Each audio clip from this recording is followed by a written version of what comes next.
నమస్కారం రమ్మగారు. నమస్తే జయ.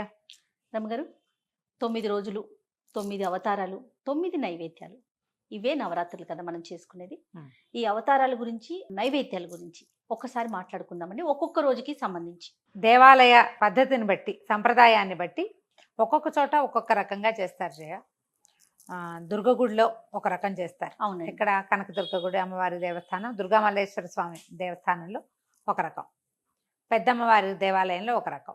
ముందే చెప్పుకున్నాం మనం, శ్రీశైలంలో ఒక రకము, ఆలంపూర్లో ఇంకో రకము, శృంగేరి మఠాల్లో ఒక రకము, కంచి మఠాల్లో ఇంకొక రకం. ఏదైనా అమ్మవారి స్వరూపమే అనుకున్నాం కదా. నవదుర్గా స్వరూపాలు వెలయిస్తారు శ్రీశైలంలో. శైలపుత్రి, బ్రహ్మచారిణి, చంద్రఘంట, కూష్మాండ, ఈ స్వరూపాలలో స్కందమాత, కాత్యాయని ఆ స్వరూపాలు చేస్తారు. దానికి ప్రత్యేకంగా ఈవిడ ఇలా ఉంటుందని శ్లోకాలు కూడా ఉన్నాయి. ఆ శ్లోకం ప్రకారం ఆ సౌందర్యాన్ని ఆవిడ ఎలా ఉంటుందో స్వరూపం చూపిస్తారు. మనకి దుర్గాదేవి జనరల్ అన్ని దేవస్థానాల్లో చేసేది ఏంటంటే, మొదటి రోజున బాలా త్రిపుర సుందరి, బాలా స్వరూపంలో ఉంటుంది అమ్మవారు. మొదటి రోజు కాబట్టి పాడ్యం నాడు బాల త్రిపుర సుందరి వేరు, బాలా త్రిపుర సుందరి వేరు. త్రిపుర సుందరి మళ్ళీ వస్తుంది, లలితా త్రిపుర సుందరి మళ్ళీ వస్తుంది. ఈ బాలా త్రిపుర సుందరిగా అవతారం వేసి మొదటి రోజున ఒక్కొక్క చోట ఒక్కొక్క రకం నైవేద్యం పెడతారు. ఈ బాలకి పసుపు రంగు వస్త్రాలు సమర్పిస్తారు, పసుపు రంగు గాజులు, కొన్ని చోట్ల ఎరుపు. ఇవేంటంటే ప్రాంత భేదం వల్ల కొంచెం కొంచెం మారుతాయి. నేను నా పద్ధతే చెప్తున్నాను. అట్లానే మీరు అనుసరించే విధానం. బాలా త్రిపుర సుందరికి పసుపు రంగు వస్త్రము, పసుపు రంగు గాజులు. మనం వస్త్రం సమర్పయామి, అలంకారాన్ని సమర్పయామి అని చెప్తాం. అవునండి. ఆ అలంకారాలు సమర్పించేటప్పుడు మనం సులువుగా చేసే అలంకారాలు ఏంటంటే మట్టి గాజులు కొనుక్కోవటం, గాజులు, వస్త్రం. ఈ వస్త్రము గాజులు ఏం చెయ్యాలి అని మీకు అనుమానంగా ఉంటుంది. అవునండి. ఎప్పుడు అందరికీ అదే ప్రశ్న. మీరే ఉంచుకుని వాడుకోవచ్చు ఒకటి. ఇంటికి వచ్చిన ముత్తైదువులకి రేపు వస్తారు కదా, ఇవాళ వస్త్రం తీసి రేపు వాళ్ళకి పెట్టేసుకోవచ్చు. ఈరోజు నేను అలాగే చేస్తాను. ఎవరైనా వస్తే ముందు రోజు వస్త్రం అవి తీసి పక్కన పెట్టుకుంటాం కదా, ఎవరైనా వస్తే ఆ వస్త్రం ఆ గాజులు వాళ్ళ ముత్తైదు చేతిలో పెడతా. వారినే లలితాదేవిగా భావించి మొదటి రోజున ఈవిడే. తర్వాత రెండో రోజు గాయత్రి. మన వరస కొంచెం ముందు వెనక అవుతుంది. తర్వాత గాయత్రీ దేవికి ఏంటంటే ఆకుపచ్చటి వస్త్రము, ఆకుపచ్చని గాజులు, ఆమె కోసం అల్లపు గారెలు అట్లా చేస్తారు. అల్లం వేసిన గారెలు, మినపప్పు గారెలు చేస్తాం కదా, అల్లం వేసుకుంటాం. అల్లపు గారెలు చేసుకోవచ్చు. ఇప్పుడు వీటిల్లో పాటుగా మనం ప్రతిరోజు విధిగా కొన్ని పదార్థాలు పెట్టాలి అమ్మవారికి. ఏంటంటే మనము పూజ చేసే విధానాన్ని బట్టి మనం చాలా లలిత శాస్త్రం చదువుతాము, మళ్ళీ బాలా త్రిపుర సుందరికి స్తోత్రం చదివి, ఇంకేమిటో స్తోత్రాలు చదివి, బోల్డంత పుష్పార్చన, కుంకుమార్చన, నామానికి కుంకుమ ఇలా వేసేస్తాం కదా. నివేదన బాగా చేయాలమ్మా. ఈ నివేదనలో మనం ఏ పదార్థం చెప్పామో అది ఊరికి ఇంత చేసి పెట్టడం కాకుండా, మీరు విశేషంగా చేసేటప్పుడు ప్రతిరోజునా అంటే మీరు చేసేదాన్ని బట్టి చేసుకోండి. ఎక్కువ చేసేటట్టయితే మనం చాలాసేపు పూజ చేసుకుంటాం, బోళ్ళంతా పుష్పార్చన చేస్తాం, బోళ్ళన్ని కుంకుమార్చన చాలా చేస్తామంటే ప్రతిరోజు నియమంగా అమ్మవారికి పెసరపప్పు, వడపప్పు, పానకము నివేదన పెట్టండి ఒకటి. తర్వాత కొబ్బరికాయ కొట్టడం, అరటిపళ్ళు లాంటివి ఫల నివేదన. వీటితో పాటుగా పులగం నియమంగా చేసుకోవాలి. బియ్యము, పెసరపప్పు, ఒక్క చిటికెడు పసుపు వేసి వండేయటం. అది మనం అన్నంలాగా తినేసేయచ్చు, ప్రసాదం లాగానే కాదు. అందులో మామూలు కూర పులుసు అన్ని కలుపుకొని అన్నం భోజనం లాగా చేయొచ్చు. ఈ ఒట్టి అన్నం కాకుండా అందులో కొంచెం పెసరపప్పు, ఒక చిటికెడు పసుపు, ఒక చిటికెడు ఉప్పు వేస్తే అన్నం పూర్తి స్థాయి పులగం తయారైపోతుంది. పులగం అన్నం చేసే విధానం కూడా ఉంటుంది, అది కూడా చేయొచ్చు. మనం గాయత్రికి అల్లపు గారెలే కాకుండా మనం ఇది చేస్తాం కదా, మన ముద్గోదనం అంటారు, ఏమంటారు దాన్ని, పెసరపప్పు కట్టు పొంగలు కూడా చేసుకోవచ్చు. అన్నపూర్ణాదేవికి కొబ్బరి అన్నం నివేదన చేస్తారు మూడో రోజు. ఈ అన్నపూర్ణాదేవి రోజున అన్నపూర్ణాష్టకం చదువుకుంటాం. ఎంత బాగుంటుందో అన్నపూర్ణాష్టకం, బాగుంటుంది. అమ్మవారికి అది చదువుకోవటం. కొంచెం లేత రంగు వస్త్ర సమర్పణ చేస్తాం. మరి తెల్లటి తెలుపు కాకుండా జాజిపూ రంగు, కొంచెం లేత పసుపు రంగులు అవి నివేదన చేయటం. కొబ్బరి అన్నము, పెరుగన్నం దద్దోజనం చేయొచ్చు కానీ పసుపుగా చేయకూడదు అంటారు. నేనైతే కొబ్బరి అన్నమే చేస్తున్నాను. తర్వాత ఏమో నాలుగో రోజుకి మహాలక్ష్మిని అవతారం చేసుకోవచ్చు. ఇది మహాలక్ష్మీదేవికి ఏంటంటే చక్కటిది పసుపు వస్త్రం ఆవిడకి ఇష్టం. ఎందుకంటే విష్ణుమూర్తి ఆయన ఎక్కువగా పీతాంబరధారిగా కనిపిస్తాడు, పచ్చటి బట్ట కట్టుకున్నవాడిగా కనిపిస్తాడు. అందుకదా పసుపు వస్త్రం సమర్పించడం, పసుపు రంగు గాజులు సమర్పించడం, ఈవిడికి రవ్వ కేసరి ఒకటి పెడతారు ఒక మ్మ్. నియమంగా. మ్మ్. లేకపోతే శనగపప్పు లక్ష్మీదేవికి ప్రీతి అని చెప్తారు. అందుకని మనం బూరెలు చేస్తాం కదా, శనగపప్పు బూరెలు మనం పూర్ణాలు చేసుకుంటాం కదా, శనగపప్పు ఆమెకి ఇష్టము అని చెప్తారు. రవ కేసరి కానీ శనగపప్పు బూరెలు కానీ చేసుకోవచ్చు. తర్వాత 5వ రోజున లలితాదేవి అని చెప్తారు. బాలా త్రిపుర సుందరి కాకుండా ఇప్పుడు లలితా త్రిపుర సుందరి అవతారం వేస్తారు ఈ రోజున. ఈ లలితా త్రిపుర సుందరికి ఏంటంటే ఈమెకి ఉపాంగ లలితావ్రతం అని చెప్తారు. లలితా పంచమి ఆ రోజున 5. ఈ పంచమి నాడు మనము ఒకవేళ ముందు రోజుల్లో మొదలు పెట్టలేదనుకో, అసలు ఇలా చెయ్యం మనం. పంచమి నాడు ఒక్కరోజు లలితా త్రిపుర సుందరి లలితా సహస్రనామం చదువుకోవచ్చు మనం. చేయలేకపోతే 9 రోజులు చేయలేం, ఆఖరి రోజు చేస్తాం. పంచమి నాడు ఖాళీగా దొరికితే పంచమి నాడు చేసుకోవచ్చు. ఇలా ఉపాంగ లలితా వ్రతం చాలా బాగుంటుంది, చాలా మంచిదట. ఈ రోజున లలితా వ్రతం చేసుకుంటే, వ్రతం అంటూ ఏం పెద్దగా చేయలేకపోతాం. అమ్మవారిని పెట్టుకోవడం, బొట్టు పసుపు చూపించడం ఆమెకి, తర్వాత లలితా సహస్రనామం చదువుకోవటం. లలిత అష్టోత్తరం చదవండి ఈ రోజున.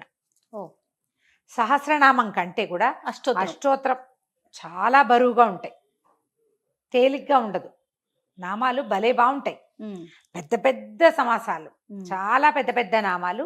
లలిత అష్టోత్తరం చదువుకోవటం. ఈ లలితాదేవికి గుడాన్నము శాకాన్నము పెట్టచ్చు. శాకాన్నం అంటే కూరలు అవి వేసి మనం మన ఎలా అంటే కలగలుపు అన్నం అన్నమాట. పులుపు వేయం అందులో, అన్ని కూరలు వేసి బిర్యానీ చేస్తారు. మసాలా ఉల్లిపాయలు అవి వేయకుండా శాకాన్నం కూరలతోటి అన్నం వండుకోవటం. ఈ మలయాళీస్ వాళ్ళు అవియల్ అని చేస్తారు, కొబ్బరి పాలు పోసి కూర ముక్కలతో. అది మనం అన్నంతో పాటు వండి పెట్టచ్చు. గుడ అన్నం పెట్టచ్చు, బియ్యము బెల్లము కలిపి వండుకుంటాం. పాయసం అయితే ఏం చేస్తాం మనము, పాలు పోస్తాం కదా పరమాన్నంలో, పాలు పోసుకుంటాం. ఇక్కడ పాలు పొయ్యకుండా బెల్లము అన్నం గుడాన్నం చేస్తాం. అది కూడా ఒక ప్రత్యేకమైన నివేదన, చక్కగా చేసుకోవచ్చు అది కూడా. తర్వాత ఏమైంది, మూలా నక్షత్రం వస్తుంది.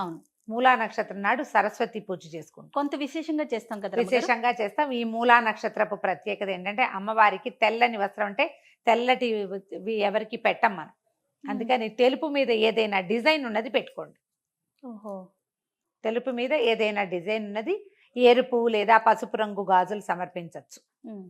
అయితే ఈమెకి ఏం చెప్తారంటే పెరుగన్నము నివేదన, తర్వాత ఏమో కొబ్బరి అన్నము, తెల్లటి పదార్థాలు, పంచదారతో చేసిన పాయసము. మామూలుగా బెల్ల పాయసం చేసుకుంటాం కదా, ఈ రోజున మనం తెల్లని పంచదార పాయసం నివేదన చేయొచ్చు. సరస్వతి పూజ రోజున మనం పిల్లలతోటి ఏదైనా పుస్తకాలు అవి పెట్టి చక్కగా స్వస్తికో ఓంకారము వేసి అమ్మవారి దగ్గర పెట్టించి నమస్కారం చేయించండి. సరస్వతికి సంబంధించిన ఒక శ్లోకం చెప్పండి. మూలా నక్షత్రం రోజున మనం అక్షరాభ్యాసాలు చేయిస్తారు. కొత్త విద్య ఏదైనా మొదలు పెట్టదలుచుకున్న వాళ్ళు మొదలు పెట్టుకోవచ్చు, విశేషంగా చేసుకోవచ్చు. మూలా నక్షత్రం మిగిలిన విజయకపోయినా మూలా నక్షత్రం చేసుకుంటారు. అవును. ఇక్కడ నుంచి సప్తమి అష్టమి నవమి వస్తాయి కదా. అయితే సప్తమి నాడు ఒకవేళ మనం నక్షత్రం మూలా నక్షత్రం సప్తమి నాడు పడిందో షష్ఠి నాడు పడింది అనుకోండి, ముందు వెనక అయిపోతుంటాయి కదా తిథులు. మహాలక్ష్మిని ఇటు సరస్వతిని అటు తిప్పుకోవచ్చు అనమాట. ఎలా కుదిరితే అట్లా మన తిథులను బట్టి. నేను తిథులు చూడాల, మామూలు క్యాజువల్గా చెప్తాను. అవునులేండి. అక్కడి నుంచి దుర్గా అష్టమి నాడు దుర్గని చేసుకుంటాం. ఈ దుర్గాదేవికి ఏంటంటే మనం గారెలు, తర్వాత ఏమో పాయసము, పులిహోర, మంచి కలర్ఫుల్గా ఉండేవి, బాగా ఎర్రటి మన ఏమంటే బెల్లం కూడా ముదురు రంగు బెల్లంతో పాయసం చేయమంటారు. ఎక్కువగా చిత్రాన్నమే పెట్టుకుంటాం, పులిహోర నివేదన చేస్తాం అమ్మవారికి. ఆమెకి ఇష్టం అని చెప్తారు. ఎంత ఎక్కువ చేయగలిగితే అంత మంచిది. కొద్దిగా ఇంత కలపటం కాకుండా నిమ్మకాయతో కాదు, చింతపండుతోటే చేసుకుంటాం. అక్కడి నుంచి ఈ అమ్మవారికి ఎరుపు వస్త్రం, ఎర్రని వస్త్రము, ఎర్రని గాజులు దుర్గకి సమర్పిస్తాం. అక్కడి తర్వాత రోజు మహర్నవమి. ఈ రోజున అమ్మవారు కాళరాత్రి స్వరూపంలో దర్శనమిస్తుంది. మహాకాళి స్వరూపాన్ని కూడా ఎరుపు వస్త్రాలు, ఎరుపు గాజులు. నలుపు అని చెప్తారు, అమ్మవారిని భీకర స్వరూపంలో వెలయిస్తారు. మనం ఆ రోజున మహాకాళి ఏం చదువుకుంటాం, మహిషాసుర మర్దిని స్తోత్రము అలాంటివి చదువుకోవచ్చు. ఆయుధ పూజలు చేస్తారు. మహర్నవమి నాడు ఆయుధ పూజ చేసే అలవాటు ఉంటే విజయదశమి నాడు చేసుకోవచ్చు, మహర్నవమి నాడు చేసుకోవచ్చు. ఈ నవమి అమ్మవారి కాళరాత్రి స్వరూపంతో ఇది పూర్తయిపోతుంది. అమ్మవారికి మహర్నవమి నాడు గారెలు నివేదన చేస్తారు. మినుము మంచిది. మినుము ఏంటంటే ఐరన్, తర్వాత ఏమో మాంసంతో సమానమైన ఆహారంగా చెప్పబడుతుంది. ఎక్కువ బలం కలిగింది కాబట్టి. మినప వడలు కాకపోతే అలసంద వడలు కూడా చేసి పెట్టచ్చు. ఇప్పుడు ఈ రోజున అలసందలు ఉంటే అలసందల వడలు కూడా చేసి పెట్టచ్చు. కానీ మనం రోజు విధిగా చేసేటువంటి పానకము అవన్నీ ఉన్నాయిగా, అవన్నీ అప్లై చేసేయటమే అవన్నీ. ఇక చివరి రోజు ఈ 9 రోజులు ఇదైతే 10వ రోజున అపరాజిత పూజ చేసుకుంటాం. ఇది 10 లేదు ఈసారి, బహుశా 9, 10 కలిపే వచ్చేసి ఉంటాయి. చాలా దేవాలయాల్లో ఉదయకాలం మహిషాసురమర్దిని స్వరూపం కాళిక మహాకాళిక వేసి రాజరాజేశ్వరి స్వరూపాన్ని వేస్తారు. అపరాజిత అంటే రాజరాజేశ్వరి స్వరూపం, స్థిమితమైన స్వరూపంలో కూర్చుని ఉన్న అమ్మవారు. ఈ అపరాజిత పూజ చేసేటప్పుడు ఈ అమ్మవారికి చక్కెర పొంగలి, దధ్యోదనము, పాయసము, చిత్రాన్నము, పులిహోర, ఇలా అన్ని రకాల నివేదనలు. వీటితో పాటు మనము పులుసు అన్నం చేస్తాం, సాంబార్ అన్నము అలాంటిది, కదంబ సాదం అంటాం. కదంబము, చక్కెర పొంగలి మెయిన్ ఈ రోజున చేసుకుంటాం అన్ని రకాల కూరగాయలతోటి. ఈ మధ్యలో ఏం చేస్తారంటే ఒక్కొక్క రోజున మనకి తిథి అవి సరిగా కుదరకపోతే శాకంబరి అమ్మవారి స్వరూపాన్ని కూడా వేస్తారు. అవునవును, శాకంబరిని వేస్తారు. శాకంబరిని ఏది రోజైనా ఒకవేళ మనకి అవతారాల్లో ఒక రోజు చేయాలని అనిపిస్తే కనుక మనం సప్తమి నాడు శాకంబరిని చేసుకోవచ్చు. ఆ రోజున అమ్మవారికి కూరలతో చేసిన ఈ సాంబార్ అన్నాన్ని ఆ రోజున అన్ని రకాల కూరలు వేసి అమ్మవారి అలంకరణ కూడా అలాగే చేస్తారు కదా. అలాగే చేస్తారు, కూరగాయలన్నీ పెడతారు. మనం ఈ వీటితో పాటు దానాలు ఈ 10 రోజుల్లో మనం విశేషంగా అలంకరణ సామాగ్రి, పువ్వులు, తర్వాత పళ్ళు, వస్త్రాలు విశేషంగా ఇచ్చుకోవచ్చు. దీన్ని దాన ప్రక్రియగా భావించద్దు. తీసుకుంటే మనకి ఏదైనా అవుతుంది ఇలాంటి భావాల్లోకి వెళ్ళబోకండి. ఇది తాంబూలంగా వాయనంగానే వాళ్ళు ఇవ్వాలి, వీళ్ళు తీసుకోవాలి. ఒకే రకం చీరలైనా పర్వాలేదు, డజన్ల కొద్దీ ఎర్ర చీరలు పెట్టే వాళ్ళు కూడా కనపడతారు. విశేషంగా ఎరుపు రంగు వస్త్రాల ప్రధానము ఈ కాలంలో చాలా మంచిది. ఎర్రటి గాజులు, ఎర్రటి వస్త్రాలు, ఈ తిలకాలు బొట్టు పెట్టుకునేవి, కాటుకు పెట్టుకునేవి, తర్వాత చేతులకు వేసుకునేవి, ఏవైనా అలంకరణ సామాగ్రి ఏవైనా సరే, ఏవైనా ఈ 10 రోజుల్లో మీరు ఒక ముత్తైదువు కానీ ఒక బాలికకు కానీ ఇస్తే సాక్షాత్తు అమ్మవారికి ఇచ్చినట్టే. ఓకే, ఇలా చేసుకోవచ్చు. వీటిలలో ఇప్పుడు నేను చెప్పిన ఈ పదార్థాలలో ఒక్కొక్క రోజు పాలపూరీలు చేస్తాం, శనగపిండితోటి బజ్జీలు లాంటివి చేయొచ్చు. ఒకటి తీపి చేసాం, ఇంకొకటి కారంగా చేయాలంటే అవి కూడా చేసుకోవచ్చు. తర్వాత ఏమో ఈ మన మహర్నవమి నాడు మినపసున్ని నివేదన చేసుకోవచ్చు అమ్మవారికి. లక్ష్మీదేవి అవతారం రోజున శనగపిండితోటి తీపి మన బూందీ లడ్డూలు చేసుకోవచ్చు. మీ శక్తి అనుసారం ఏదైనా చేసుకోవచ్చు. ఇవి నేను చేస్తున్నవి చెప్తున్నాను. ఇవి ఏంటంటే కొన్ని ఒక్కోసారి అటు ఇటుగా అవుతూ ఉంటాయి. అవునవును, దేవాలయాల్లో కూడా ఒక్కొక్కసారి ఒక్కో చోట ఒక్కో రకం కనపడుతుంది. మనం ఏదో ఒక విధానాన్ని ఒక అవలంబన పెట్టుకోవటం, దాని ప్రకారం వెళ్ళిపోవటం అంతే.